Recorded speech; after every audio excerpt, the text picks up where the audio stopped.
I'm Chuck Brainard. I was class of 1965, Hamtramck High School. I've been at Cosmos for a long, long time. I moved here when I was 7 years old. I was at Pulaski Elementary. And that's where we started playing tennis at second grade because Mrs. Hoxie was the phys ed teacher. And if you progressed a little bit with your tennis at Pulaski, you would get invited to start playing at the park over the net. Usually though, the tennis would take a couple years before you qualified to be at the park. Once you got there, it's a real simple program. Every single day you played tennis. And a big part of that tennis program was the wall. The wall was where you started each day, and in the summers you started it twice a day. The wall was where you practiced first hitting 30 forehands without missing. Then you would do that with backhands. Then you do it with your forehand volleys, then backhand volleys. Then the last thing you did after that was go over to the courts and make 100 serves. Then you were qualified to start playing. And it was quite a program. We'd have between 30 and 70 people here some days at all levels. And the levels were determined by your ability, not boys or girls. You played everybody. And then it was very, very simple. You played one set. That means you won 6 games. The loser went back to the wall, and they had to hit all the qualifying numbers again. In the summers, that program went from 10 in the morning till 7 at night, and there was a short break for lunch each day, usually about an hour. When you came back from lunch, you did that qualifying again. It was a very, very interesting program because most of it was those of us that grew up here.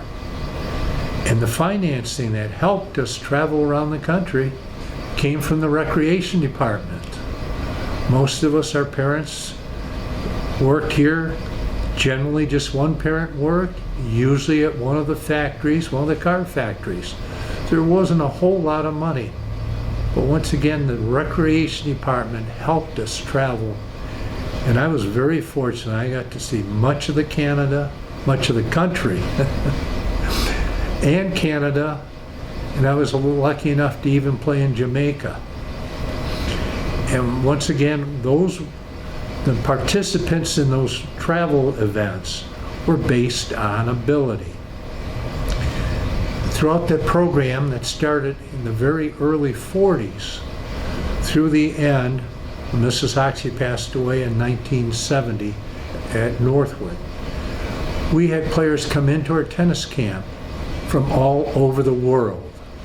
Great many from other parts of the U.S., large number from Canada, but even from Greece, Costa Rica, Puerto Rico. We had many, many players come in. And that helped us that grew up here by having more good competition. In my case, I was close to the end. I was at Northwood when Mrs. Hoxie passed away in 1970. But what really helped our program was the loyalty of the players that came first. The very first and 2 of the very best were June Stack and Fred Kovaleski. They came along right at the beginning when Mrs. Hoxie and Mr. Hoxie were just starting the program. And even though I came along at the very end, I actually met June a number of times, even played against Fred Kovaleski several times right at the courts. And there are endless numbers of great players, both men and women. Easily, the number 1 player of the entire group was Peaches Barkowitz. Peaches grew up right at the park. She lived on Barris Street. Her house was right next to where the wall is. And that's where she got her start. And at one point in her career, she hit against the wall 1,660 times without missing. And the only reason she stopped then is because she had to stop to get to school. Peaches, from the time she started playing tournaments until she retired in the late 70s, in her own age group as a junior, that would be age groups of 12, 14, 16, and 18 and under, Peaches never lost a single match in her age group. And every other year, she was champion of 2 age groups. We're talking about Peaches being the #1 player in the world in her age group for about 8 consecutive years. She also won Junior Wimbledon. She won the Junior US Open. Won the Orange Bowl singles 7 times. So that's why I would say she was clearly the best. June Stack won a number of national titles. Fred Kowaleski was in the top 10 in the collegiate rankings for many years, both from here and then when he was in college at William and Mary. We had a great number of really good players following them. The ladies' side with Phyllis Sagansky, Elaine Nowicki, Kathy Robleski.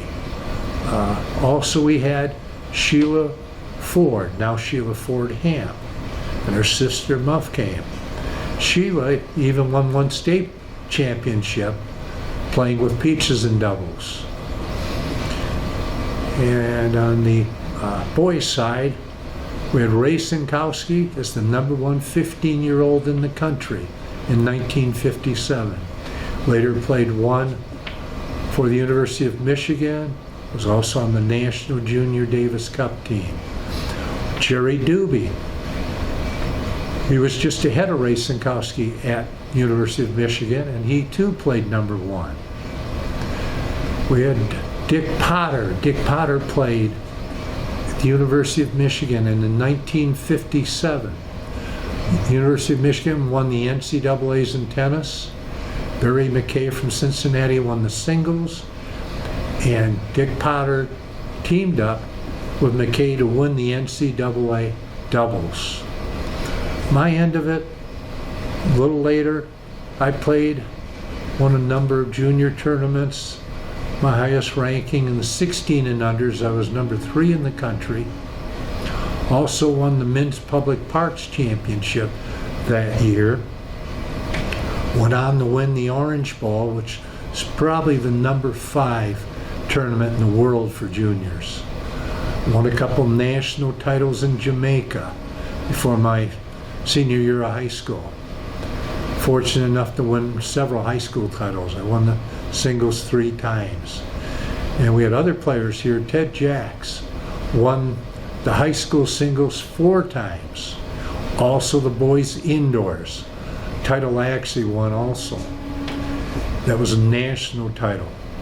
Pancho Castillo, who Mrs. Hoxie found in Bogota, Colombia. He got permission from his parents to have him come up here, stay year-round. Pancho won the state high school title 4 times. So the program included a lot of very good players, and some of the outsiders included a group from New York. There were the Heldman sisters, Julie and Carrie. 3 years ago, Julie, along with Peaches, was inducted into the International Tennis Hall of Fame. There were a group of 9 players that actually went on strike from the USTA Tennis because of the difference in pay between men's and women's tournaments. And it was very difficult for the women to earn enough to continue playing. The result was the start of the Virginia Slims tournament, which gave the women a winter circuit where they played all over the country and won considerable amount of money, much more than they won by playing regular tournaments. One of the tournaments Peaches won many, many years ago, in Nice, France, she won the women's singles. Peaches earned $100 for that, which is far less than the cost to get there or staying there for a week. But now, at the major tournaments, men and women get the same purse. And that $100 purse now in the majors exceeds $2 million. Some cases it exceeds $3 million. First round players now make, in the major, and there's 4 of those, they make $80,000 or more for playing in the first round. So tennis has come a long, long way, but the wall in Hamtramck was one of the best known features of tennis throughout the country. Even as I've traveled through the years, some 15 years ago I was in Phoenix, and I was just hitting with some people there, and there were a couple good players nearby. When I was done, I sat down, the good players came in, we spoke for a moment and introduced ourselves, and it turns out the good gentleman at the time, a gentleman by the name of Brian Cheney from California, whose mother had won Wimbledon and grown up playing all his tennis in California, never came to this part of the country. When I said my names, we were the same age. He said, "Chuck Brainard, Hamtramck, and you grew up hitting on the wall." And this was in Phoenix many years ago. It just, the wall was so well known, and it was so very, very unique to training compared to everybody else. This time in tennis, there were almost no indoor facilities. The few facilities they were spread around the country, generally old armories. Usually Army armories, very poor lighting, very shiny wood floors, which meant very much favored the hard hitters. But our advantage, we didn't have the indoor courts, but we hit on the wall. In the winter, though, it was a little less. It was only 6 days a week. We had Sundays off, but it was an advantage versus the other players here in Michigan who didn't play through the 4 or 5 months of winter. So the program had many, many good players. At least 300 national championships were won by people that played right here at Hamtramck Park. There were the better part of 50 national championships won in Canada. That would be our last summer tournament each year before we went back to school. It was in Ottawa, Canada. It was the Canadian Nationals. And we could play up to 5 events each, depending on our age. And we did very, very well through the years. I won about 5 national championships there. Peaches won at least 12. And a number of the other players, Ray Sinkowski, Doobie, Phyllis Sagansky, June Stack, all won titles there. And the program continued until the late 60s, and it still continued, but it was slowing down. Things were changing, and there were 2 pretty big changes that affected things here in Hamtramck.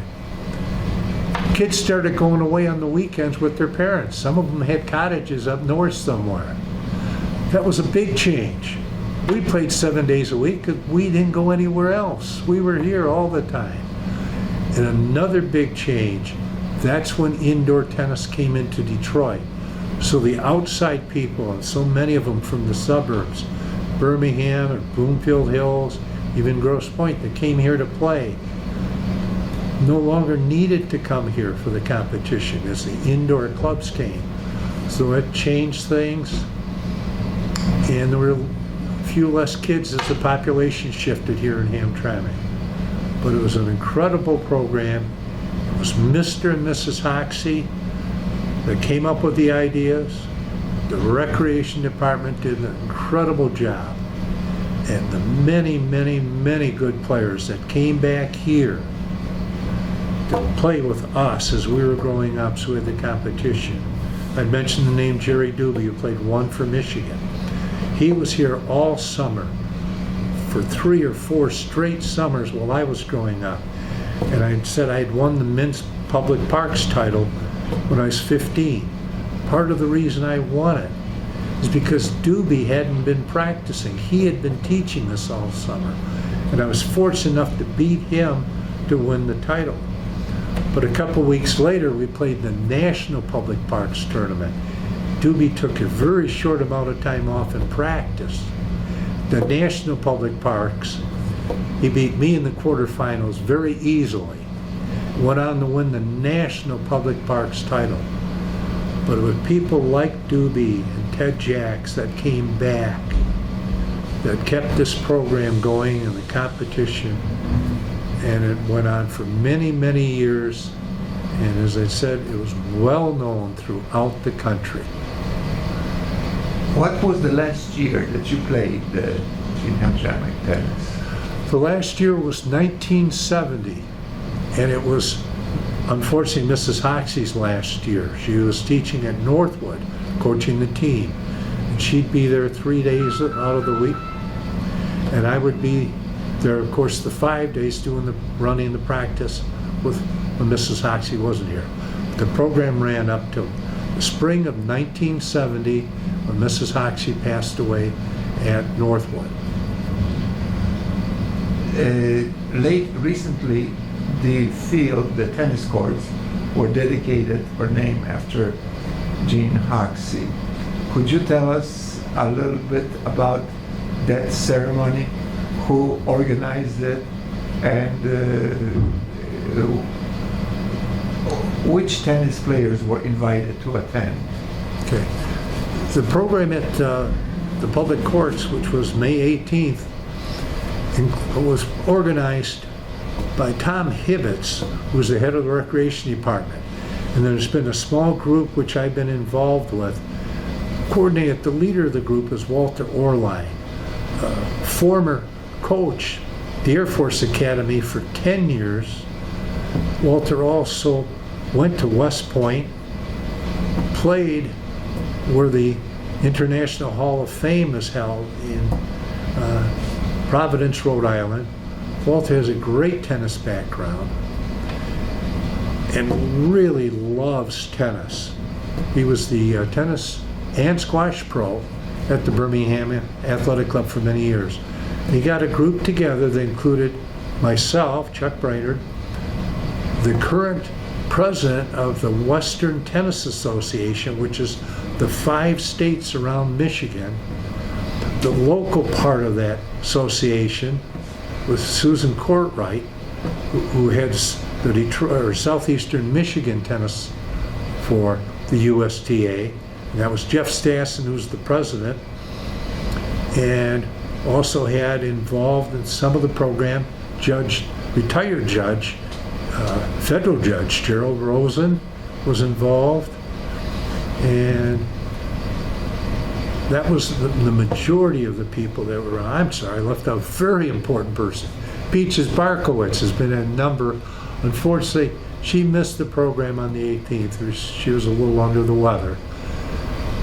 And this group has been working with other people involved too, with the Recreation Department for 4 years to get the tennis courts redone.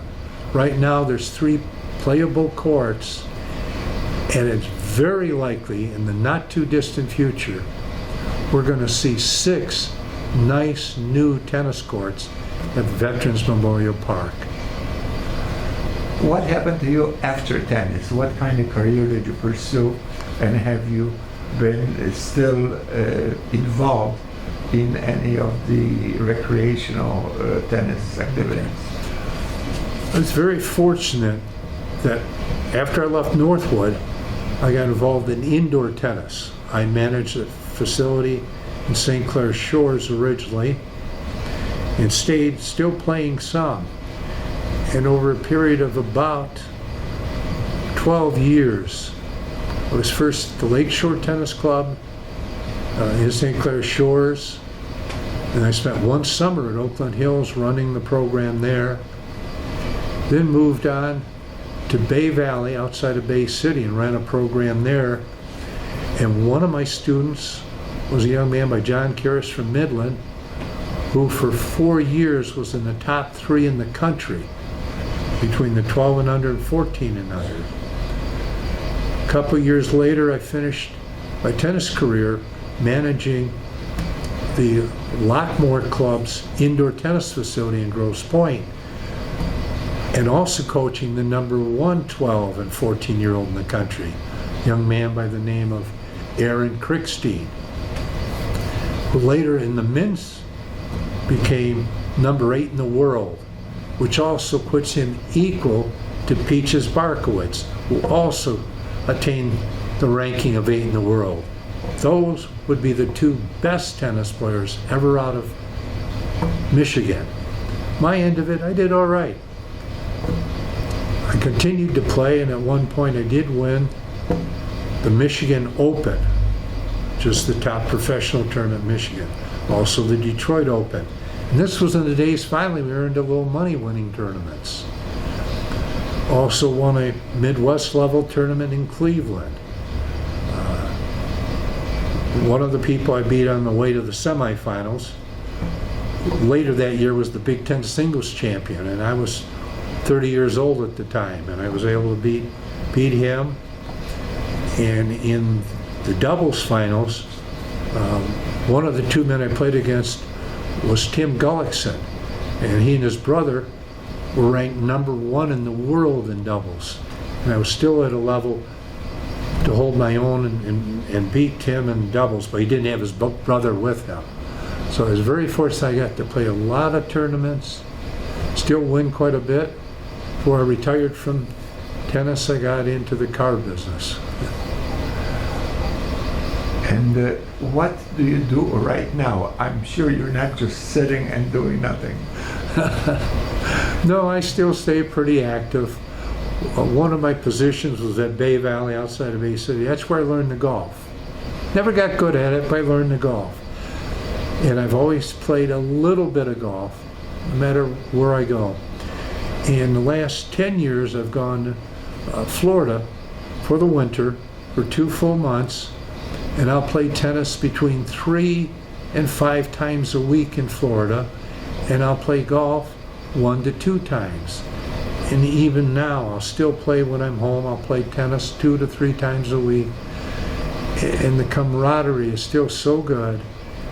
And the people still remember Hamtramck. And one of the other young men that came was Brian Hainline. And Brian Hainline retired just this spring as president of the USTA. And he too played at the courts here in Hamtramck. His older brother was my doubles partner every year growing up. And the year I was number 3 in the country for 16-year-olds, John Hainline and I were the number 5 doubles team in the country. So I've managed to stay fairly busy, doing lots of nice things, but it's sure been fun coming back to Hamtramck and seeing how the park has grown, to see the new stadium for the baseball.